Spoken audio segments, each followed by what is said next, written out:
자, 우리요. 아까 9번 문제 질문 합니다. 자, 그림과 같이 길이가 L을 고정하고 아래쪽에 질량이 M인추를 매달아서 수평면에 등속 원운동을 시키는 거예요. 그래서 실이 이렇게 매달려 있으면 얘가 이렇게 돌아요. 알겠습니까? 이렇게 도는 운동을 9번 문제에서 설명하는 거예요. 그렇게 돌고 있을 때 밑바닥에 그림자가 생겼다라고 보고 문제를 푸시면 되는데, 자, 이렇게 실이 돌고 있을 때 각도를 세타를 이루면서 돈다고 치자. 중력과 속도는 G고요. 실의 질량과 공기저항은 없다고 쳤을 때 이때 실의 장력의 크기와 구심력의 크기가 각각 얼마인지를 구해봐 주세요 라고 하는 전형적인 뭐 그런 문제들이에요. 자, 그래서 우리 이 문제 어떻게 해결하면 될까? 라고 하는 걸 한번 보시면 되는데, 화면은 제대로 보이십니까? 자, 이때요. 이 물체가 여기에 이렇게 매달려서 중력 방향과 각도가 세타가 이루게끔 해요. 자, 그랬을 때 얘가 뺑글뺑글 돌고 있을 때 아래쪽을 향하는 중력의 크기의 힘이 mg만큼 되고 얘가 이렇게 도는 거예요. 그러면 구심력은 이쪽으로 작용하겠죠? 맞아요. 네, 그랬을 때 일단은 힘의 관계를 보시면 아래로 이 구는 중력을 받고요. 실이 잡아당기는 장력이 작용하는데요. 선생님 말씀드릴게요. 우리가 배우는 진자 운동에서의 등속 원운동을 시키는 힘은 뭐예요? 구심력이고요. 그 다음에 조금 있다가 할 거지만 단진자 운동을 시키는 이 힘은 뭐예요? 원래 중심으로 돌아가려는 뭡니까? 복원력이에요. 복원력. 그렇죠? 자, 근데 이 힘들은 뭐냐면 모두 다 합력입니다. 그러니 여기 9번에 작용하는 아래로 작용하는 중력과 실이 잡아당기는 장력의 합력이 평행사변형 그려보세요. 평행사변형 그려보시면 이쪽으로 합력이 작용하는데 이게 바로 이 두 힘의 합력 구심력입니다. 그래서 구심력과라는 얘기는 물체에 작용하는 원운동하고 있는 물체의 합력과라는 얘기예요. 됐죠? 구심력과라는 얘기는 그냥 원운동하는 물체의 합력과라고 하는 그 얘기예요. 그래서 복원력과 구심력은 그냥 합력의 크기다. 그래서 이렇게 실에서 뺑글뺑글 돌고 있는 물체는 아래쪽으로 중력작용하고 그 다음에 이쪽으로 장력작용하는데 이 둘의 합력을 구하시면 그 합력이 바로 구심력이야. 이렇게 되는 거예요. 됐죠? 네. 그러면 이거 중력을 그대로 평행이동하시면 이렇게 와요. 그러면서 제가 하나만 해드릴게요. 여러분들이 머릿속에 넣어야 되는 또 하나의 정보가 있어요. 우리가 1단원에서 했는데 어떤 물체에 여러 개의 힘이 작용할 때 합력을 구합니다. 합력을 구하는 방법이 세 가지가 있어요. 그 중에서 서로 다른 두 힘이 작용할 때 그 두 힘을 이용해서 뭐 구하라고 했어요? 평행사변형을 그려서 작용점에서 대각선을 그리는 방법이 합력을 구하는 첫 번째 방법으로 이거를 평행사변형법 이렇게 합니다. 근데 합력을 구하는 두 번째 방법이 있는데 그 두 번째 방법은 삼각형법이라는 게 있어요. 삼각형법은요. 두 힘의 작용점을 맞춰놓고 F1과 F2의 작용점을 맞춰놓고 평행사변형을 그리는 게 아니고요. 하나의 힘의 작용점에서 머리 그리고 또 하나의 힘은 그래서 얘 머리에서 작용점을 맞춰놓고 이렇게 그리는 거예요. 이게 F2예요. 이게 F1이고요. 그랬을 때 자, F1의 작용점에서 F2의 머리 방향으로 이렇게 화살표를 그리면 이 힘과 이 힘의 크기가 똑같거든요. 이것도 합력이에요. 이런 식으로 삼각형을 그려서 만드는 방법이 삼각형법입니다. 그 다음에 세 번째는 계산하셔도 돼요. 우리가 이거 계산하는 거 증명해 드렸었는데 여기다가 수선에 발을 내렸을 때 연장선을 그리면 요것도 직각삼각형, 요것도 직각삼각형, 그래서 직각삼각형 커다란 거에 합력을 구할 때 요 변의 길이를 직각삼각형에서 요 변의 길이가 B고 요 변의 길이가 C면 요 변의 길이에 해당되는 A 값은요. A는 어떻게 한다고요? 루트 B제곱 플러스 C제곱이라고요. 됐어. 그래서 평행이동을 했기 때문에 요 크기와 요 크기가 똑같아서 얘가 F2고요. 요게 세타이고 요것도 세타예요. 그랬을 때 요 크기는 F2 사인 세타이고 요 길이에 해당되는 건 F2 코사인 세타니까 요 전체 길이에 해당되는 요 값은 됐죠? 네, 요 길이를 B라고 놓고 요 길이를 C라고 놓으면 여러분들 B에 해당되는 값은 얼마로 넣으시면 되냐면 F1에다가 F2 코사인 세타를 더한 값이 B 값이고 이거 제곱한 거에 C 값은 요 길이에요. 그래서 F2에다가 사인 세타를 제곱해서 넣은 값이다. 이걸 정리하면 어떤 모습이 된다 했어요? 합력 F는 어떤 모습? 물론 공부 안 하지. 이거 어떤 모습 된다 그랬어요? 이거는 F1의 제곱 더하기 F2의 제곱 더하기 2 F1, F2 코사인 세타 값으로도 계산할 수 있다. 꼬맹아, 공부 여러 번 할 수 있는 시간이 없어요. 너네는 이제 중학교 1학년을 겨우 끝난 것 같지만 사실은 중학교 2학년은 입시 중기의 하이라이트인 시간이에요. 그래서 지금은 뒤로 백할 수 있는 시간도 없으니 이 세 가지는 머릿속에 넣어라. 어떤 걸로 구할 수도 있어야 된다. 상황에 따라서. 그래서 저는 이거 MG를 그대로 평행이동을 여기다 해버릴게요. 그러면 이렇게 식이 있을 때 MG가 이쪽으로 이렇게 작용하고요. 그 다음에 장력은 이렇게 작용합니다. 그러면 이 장력이라는 힘과 중력이라는 힘을 연결을 하면 그래서 구심력이라고 하는 이 힘을 삼각형법으로 그리시면 이게 합력이죠. 맞아. 자, 그랬을 때 요 각도가 세타이고 여기가 90도쯤 나올 거예요. 맞아요? 맞아요? 여기가 90도쯤 나올 거예요. 맞죠? 원의 중심 방향을 향하니까 이렇게 그리면 되니까. 됐죠? 90도가 나올 거예요. 자, 그러면 요 길이가 MG2니까 요 크기는 얼마가 되니? 요 크기 얼마가 되니? MG로 표현하면 요 크기 얼마가 돼요? MG 네, MG 탄젠트 세타가 됩니다. 이해돼요? 네, 요 크기는 얼마가 돼요? 요것도 MG로 표현하면 요것도 MG로 표현하면 MG 코사인 세타. 이씨, 아? 여기가 90도야 이 새끼야. 이게 빗변이고 코사인 세타분의 뭐예요? MG죠. 되겠습니까? 이런 식으로 여러분이 팍팍 돌려주시면 된다고요. 되겠어? 이런 식으로 해서 여기에 있는 장력의 크기는 코사인 세타분의 MG로 여기에 있는 합력에 해당되는 구심력의 크기는 MG 탄젠트 세타로 여러분들이 막 돌려주시면 되잖아요. 왜 이 정도를 못하시면 여기에 앉아있으면 안 되죠. 너네 중학교 2학년, 3학년에 해당되는 산수한 거잖아요. 그래서 이런 것들은 내 나이에 내가 할 수 있다면 여러분들도 할 수 있었어야 돼요.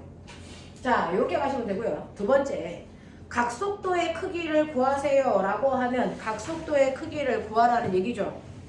되겠어? 각속도의 크기는 어떻게 구하니? 네. 여기에서 구심력의 크기를 우리가 F를 뭐라고 했어요? M, R, 오메가 제곱 맞아? 네. 자, 이렇게 됐을 때 우리 구심력에 해당되는 크기가 mg 뭐라고 했어요? 탄젠트 세타라고 했어요. 맞죠? 그러면 이거 m 이렇게 날아가네요. 맞냐? 네. 너 책상 밀고 일로 안 나오냐? 책상 밀고 이쪽으로 나가라.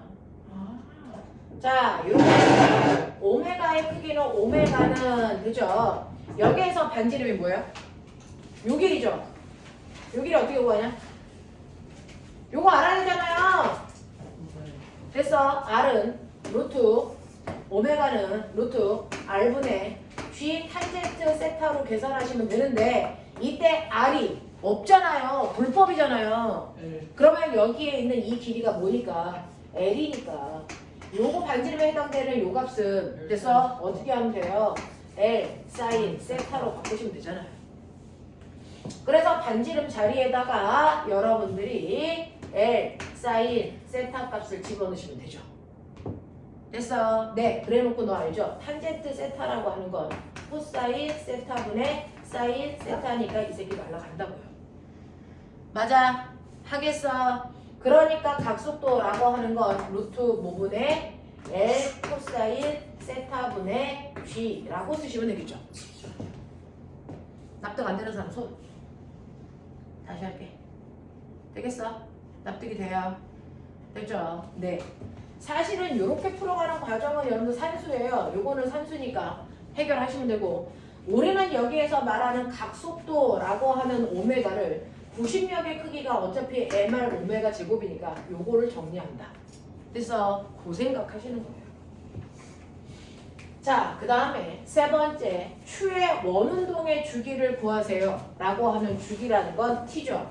선생님이 주기하고 진동수는 어디에 숨어있다 그랬어요? 각속도요. 오메가요. t분의 2파이죠. 됐어. 그래서 사실은 이 과정을 거쳐서 얘를 구하는 게 핵심이에요. 그러면 우리가 아까 오메가를 뭐라고 그랬냐면 루트 L 코사인 세타분의 뭐라고 했어요? G. 근데 정확하게 얘기하면 오메가라고 하는 것보다 t분의 2파이가. 맞죠? 그러니까 t 정리 못하시면 안 되잖아요. 됐어? 네, 불러요. t는 뭡니까? 루트 G분의 L 코사인 세타 분의 2파이. 맞아요? 이거 더 정리 안 돼요? 아니죠. 이거 아니죠. 2파이를 곱한 거죠. 네. 이거 t죠. 이렇게 하는 거죠. 네, 이렇게요. 저는 나중에 노벨 수학상을 탈까 봐요. 새로운 수학을 만들잖아요. 와. 됐죠? 저는 수학자가 될 거예요. 장래 희망이에요. 끝났잖아요. 뭐가 끝나? 아, 지금 나 아직 눈 뜨고 있고 숨 쉬고 있는데 선생님 98세인데 어떻게 거기다 28세는 노벨상 타기 딱 좋은 나이야. 해볼게요. 자, 이런 식으로 해서 원운동에 해당되는 거 한번 정리해봐 드렸는데 여기까지 납득이 됩니까? 네. 그러면 단진도 운동 정리 한번 할게요. 단진도 운동은 뭐예요? 라고 하는 여러분들이 아까 알고 있는 것처럼 우리가 알고 있는 것처럼 주기 운동이라고 하는 거 일정한 구간을 정해진 시간 동안에 왕복 운동하는 거다. 그 왕복 운동하는 거에 대표적인 게 등속 원운동이라는 게 있고 그 다음에 뭐가 있다? 진자 운동이라는 게 있다. 그 진자 운동 중에 가장 단순한 걸 우리는 뭐라 그럴까? 단진도 운동이라고 한다. 이렇게 표현하는 거예요. 근데 얘네들의 공통점이 뭐냐면 얘네들의 공통점은 됐어요. 등속 원운동은 꼬맹아 빠르게 변해 안 변해? 안 변하고 일정하죠. 방향은 뭐예요? 변하죠. 그러니까 얘가 무슨 운동이라고요? 가속도 운동이라고요. 근데 진자 운동은 상상을 좀 해보세요. 이렇게 되어 있는 진자가 움직이는 거예요. 이렇게 되어 있는 진자가 A에서 출발해서 O를 지나 B까지 갔다가 다시 A로 오는 거죠. 이거 무한반복하는 거죠. 그랬을 때 A와 B에서의 속력은 얼마? 0. 그래서 0에서부터 내려오면서 속력이 점점 빨라졌다가 느려졌다가 빨라졌다가 느려졌다가 그래서 빠르기가 뭐합니까? 얘는 변합니다. 그래서 방향도 내려왔다가 올라갔다가 내려갔다가 올라갔다가 방향도 변합니다. 그래서 얘는 다 변하니까 얘 또한 무슨 운동이다? 가속도 운동이에요. 그러면 이런 식으로 뭔가를 변화시키기 위해서는 반드시 뭐가 필요하다? 힘이 필요하다. 그래서 얘네들은 이것들을 변화시키기 위해서 반드시 힘이라는 게 필요한데 그 힘이 바로 이 물체에 작용하는 합력이다. 맞아. 등속 원운동을 시키는 힘의 이름은 죽여버린다. 부심력. 그래서 진동 운동을 시키는 힘의 이름은 당력 같은 거. 이거는 뭡니까? 그거의 합력. 뭡니까? 복원력. 됐어. 그래서 이러한 구심력과 복원력이라는 건 움직이고 있는 등속 원운동하는 물체와 진자 운동에 작용하는 모든 힘의 합력들을 부르는 거다. 그러니까 진자 운동은 진자 운동을 하고 있는 물체의 질량만큼 중력이 잡아당기는 힘을 받고요. 실이 잡아당기는 장력도 받는데 이 두 힘의 합력을 구하면 그 합력이 바로 복원력이 된다. 진자 운동하고 있는 물체의 질량만큼 중력이 작용하고 그 다음에 실이 잡아당기는 장력이 작용하는데 그 두 힘의 뭐만큼? 합력만큼 뭐가 작용한다? 복원력이 작용한다. 그래서 복원력은 항상 어디를 향하는 힘이다? 원의 진자 운동의 중심을 향하는 방향으로 복원력이 작용한다. 맞습니까? 네. 자, 그래서 중심에서 멀리 떨어질수록 복원력은 뭐한다? 커진다. 중심이랑 가까워질수록 복원력의 크기는 뭐해진다? 작아진다. 그래서 중심에 오면 복원력은 얼마가 된다? 0 된다. 알겠습니까? 이렇게 돼요. 그러면 우리가 알고 있어요. 중심으로부터 그 중심을 우리가 멋진 말로 평형점이라고 그래요. 이 평형점은 무슨 말이냐면 합력이 항상 0 되는 곳을 얘기하고요. 속력이 가장 빠른, 속력이 최대인 곳을 얘기합니다. 그래서 평형점을 찾는 방법은 합력이 0인 곳을 찾거나 속력이 제일 빠른 곳을 찾으시면 됩니다. 근데 이 평형점으로부터 멀어질수록 항상 평형점을 향하는 방향으로 복원력을 받는데 그래서 네, 이 평형점으로부터 멀어질수록 힘이 커지니까 가속도도 뭐해진다? 커진다. 그래서 양쪽 끝부분에서 힘의 크기와 가속도의 크기가 최대다. 가운데에 오면 힘도 가속도도 작용하지 않는다. 그래서 대신에 가운데에 오면 평형점에 오면 속력은 뭐다? 최대다. 알겠습니까? 이렇게 된다. 라고 하는 거 기억해 두시면 이게 바로 복원력이라는 단진동 운동하는 아이의 그래서 힘이 만들어지는 거고요. 이 진자 운동 중에서 단진동이라고 하는 건 진자 운동처럼 곡선 경로를 움직이는 게 아니고요. 얘가 직선 경로를 움직여야 되죠. 그래서 진자 운동을 단진동으로 만들려면 어떻게 해야 된다? 위에서 빛을 쏴서 그래서 그림자의 운동으로 해석하면 된다.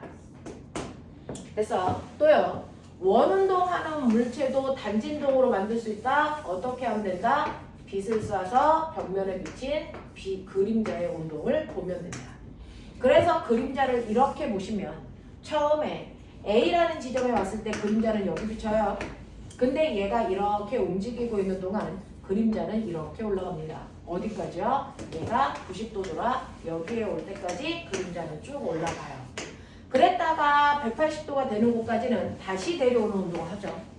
그랬다가 270도가 될 때까지 가는 동안은 밑으로 내려왔다가 270도에서 360도가 될 때까지는 다시 평형점으로 돌아오는 운동을 합니다.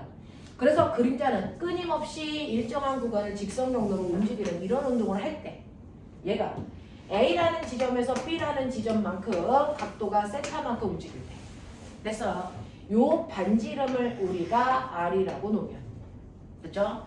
첫 번째 단진동 운동하는 아이의 됐죠? 평형점으로부터 얼마만큼 갔니? 최대 이동한 거리 우리는 이걸 뭐라고 한다? 변이라고 한다. 그 변이는요. 얘가 A에서 B로 갈 동안 여기 B에서 수선에 발을 내린 요 길이가 바로 변이 거리야. 맞죠? 그러니까 변이의 거리 X-라고 하는 이 아이를 보면 R-라는 아이를 보면 얘는 얼마만큼 생기냐면 반지름의 길이 R에 뭐만큼 생긴다? 사인 세타만큼 생기고요.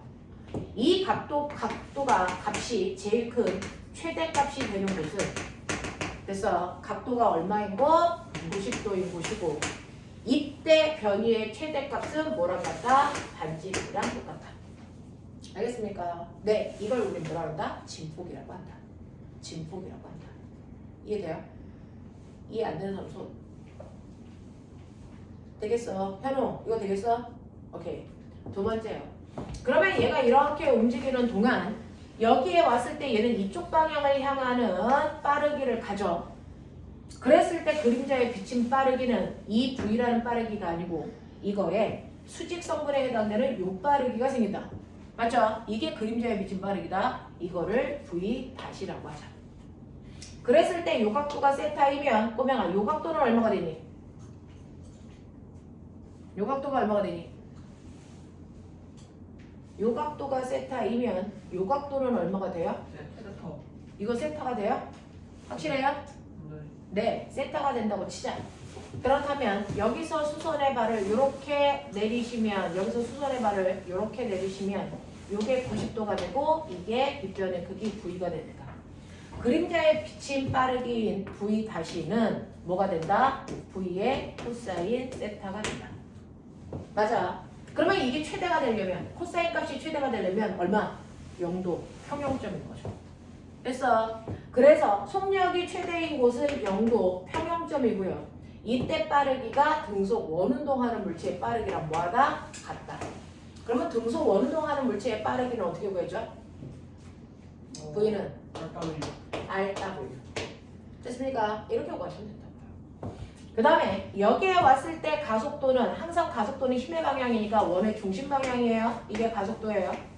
근데 이 순간에 그림자에 비친 가속도는 이거의 수직성분 이 가속도가 비친다고요. 알겠죠? 그랬을 때 A 다시 값을 구하면 요 값이 코사인이니까 요 값은 얼마가 된다? 요거는 됐죠? A 다시 요 각도가 세타이니까 요 값은 얼마가 됩니까? A 다시 A 뭡니까? 사인 세타 값입니다. 그래서 가속도가 제일 큰 곳은 사인 값이니까 세타가 몇 도인 곳? 90도인 곳. 양 끝쪽. 됐어요? 네, 여기에 왔을 때가 제일 커요. 되겠어? 네, 사인 90도니까 저기에 왔을 때의 가속도가 중심 방향을 향하니까 이 각도가 제일 크다고요. 됐죠? 그랬을 때 가속도가 바로 구심 가속도와 같은데 구심 가속도 구하는 방법 뭡니까? R 오메가 제곱 또는 R분의 V 제곱으로 계산합니다. 납득돼요? 자, 그랬을 때 물체를 그래서 반진동 운동시키는 복원력이라는 값은 됐죠? 여기에 왔을 때 힘은 이쪽 방향을 향합니다. 그러니까 그 힘도 가속도에다 그냥 질량만 곱하면 되니까 MA 사인 세타죠. 맞냐? 네. 라고 하는 건데 이때 이 값이 제일 클 때가 바로 사인 값이 몇 도일 때? 90도일 때, 양 끝일 때. 이때 복원력의 크기는 구심력의 크기와 똑같아서 어떻게 구합니다? MR 오메가 제곱 또는 R분의 MV 제곱을 계산합니다.